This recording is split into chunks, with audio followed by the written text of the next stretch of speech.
A Érica Pellegrino, de Londrina. Para aqueles que estão com o potencial da natureza búdica cortado, o que pode-se fazer para restabelecê-lo?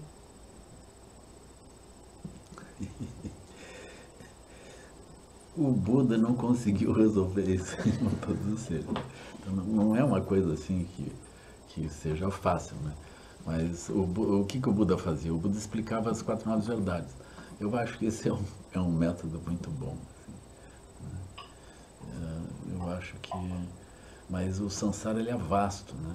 Quando as pessoas vão ouvir sobre as quatro novas verdades, pode ser que elas simplesmente nunca tenham percebido o sofrimento, aquilo não faça sentido para elas. Então tem sistemas mais introdutórios, eu vejo assim. Né? Por exemplo, para a pessoa poder entender o sofrimento, ela tem que olhar um pouco para si. Existem muitas pessoas que simplesmente não olham para si, elas não olham, não têm esse olho que permite que elas reconheçam as suas emoções, as suas tendências, as suas visões, assim. Também não permitem, elas não localizam as suas energias, não veem isso, elas nunca foram convidadas para fazer isso. Né? Talvez nesse tempo também onde as pessoas estão muito ocupadas nas telas, né? Então elas, essencialmente, elas estão sendo bombardeadas por uma oferta que passeia por dentro das regiões kármicas delas. Elas têm as regiões kármicas e sempre tem alguma coisa que atrai as regiões kármicas. Tem uma vastidão de possibilidades. Então a pessoa escorrega para dentro disso, que é muito mais fácil, né? Porque o movimento da energia ele segue por dentro das aparências. Então as aparências são variadas e são múltiplas e outras aparências que conectam com as regiões kármicas da própria pessoa, né? Ainda com o serviço de busca e com a inteligência de oferecer justamente aquilo nos algoritmos que vão analisando o que a pessoa está pedindo, os algoritmos vão localizando as regiões kármicas, vão oferecendo justamente o que está na cara da região kármica, que é o que a pessoa revelou. O algoritmo ele tem essa habilidade. Aí ele vai oferecendo o que a pessoa, que ele sabe que então ele tem a tendência a acreditar que aquele é o lugar onde a pessoa tem interesse. Então a pessoa começa a ficar sempre respondendo a coisas que são as coisas kármicas dela. Ela não faz esforço nenhum assim, de olhar para dentro. Ela não tem esse esforço. Esse processo de olhar para dentro, tem algumas tradições espirituais que eles começam, por exemplo, a GFU, né? Eles começavam com duas coisas. Eles começavam com astrologia, a pessoa aprendia a fazer o seu mapa.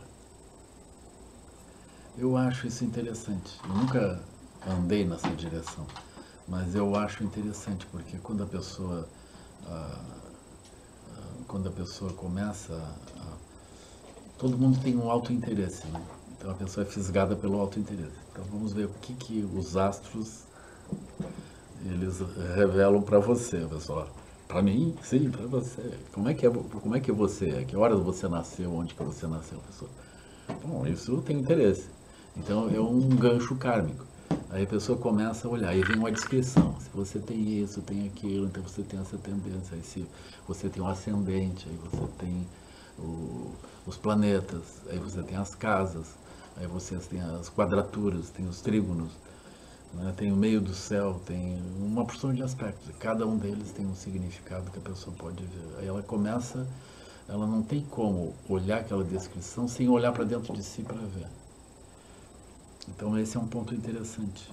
Na sequência, a pessoa ela é convidada a entender que aquilo é o céu natal, que ela pode mudar totalmente essa estrutura, que aquilo é o karma dela, aquilo pode mudar, ela não precisa ficar presa. Ela foi apresentada de algum modo, ela vasculhou o seu karma, ela localizou mais ou menos isso. Claro que é necessário esse viés, assim, porque se a pessoa olhar aquilo como um desígnio externo, ela sucumbe àquilo. Mas se ela entender que aquilo é um karma que ela pode mudar, isso é uma boa coisa. Então, a GFU começava desse modo. Aí eu vi muitos jovens fazendo isso. Assim. Aquilo era, eu acho interessante, assim. Claro que eles vão ter que fazer outras coisas depois, né? Eles vão ter que entender que todos os seres com todos os mapas, dos 12 signos, com todas as luas e todos os planetas e trígonos e quadraturas, estão todos encaixados na primeira nobre verdade. Aí eles vão trocando de uma coisa para outra, né? Então isso pode ser interessante. Também eu acho interessante as pessoas fazerem alguma disciplina física e dali fazerem yoga, por exemplo, né? Eu acho interessante porque não tem como a pessoa levantar um braço sem acionar energia. Então, de algum modo, a pessoa vai terminar localizando a energia, né? E toda a disciplina da yoga converge para Padmasana. Padmasana ensina muito, porque nós estamos sentados. Se a gente não tiver uma capacidade de se manter, de manter energia enquanto nós estamos sentados, aí a pessoa não fica naquela posição. Então a pessoa inevitavelmente ela é seduzida pela posição grosseira, mas ela vai trabalhar o aspecto sutil, entendendo ou não entendendo. E essa compreensão do aspecto sutil é o ponto, realmente. Ela vai descobrir que a chave de cada posição é a energia da posição. E a posição da mente também. Então ela vai descobrir esse aspecto sutil. Mais adiante ela pode ser apresentada para o aspecto secreto, se ela vier desse modo, né? Então são disciplinas muito interessantes, assim, né? A yoga, ela atrai muitas vezes os jovens pelo aspecto ligado à cura, por exemplo. A pessoa tem alguma afecção, tem alguma perturbação, tem o corpo com algum tipo de flutuação, então ela pode pretender melhorar o seu corpo, né? O que é uma coisa completamente natural para quem é autocentrado.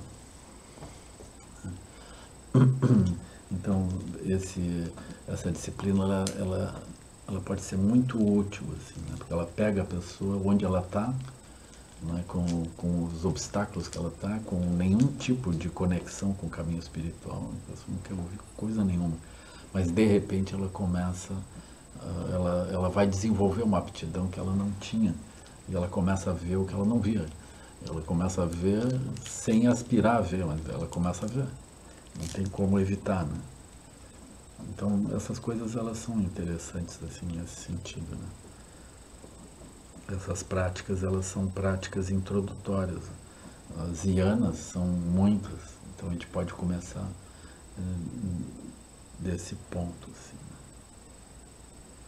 né? Tem tradições que começam justamente com a causalidade, né? Então o primeiro ponto é falar sobre o karma. Então eu acho interessante isso também, né? Porque a pessoa ela está no bloco 0 ou -1, né? Ela tem um potencial cortado, mas ela se interessaria em saber sobre o karma, especialmente para ver para onde é que ela vai, o que pode acontecer, né? Então todo mundo tem um nível de autointeresse.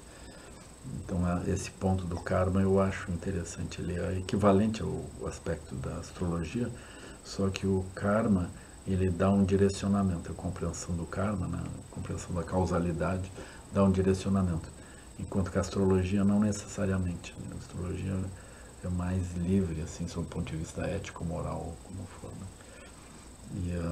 E o karma ele tem uma posição.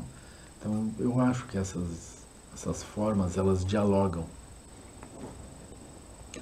Eu acho também que às vezes as pessoas têm uma sensibilidade para histórias de pessoas importantes. Às vezes a leitura da história dos mestres assim, pode fazer sentido, né? Pode ser interessante. Então tem alguns caminhos, né, para acessar quem está potencial cortado. Naturalmente todos os seres têm a natureza búdica, então a pessoa está com o potencial cortado, mas o potencial está lá, ele está cortado, mas está lá.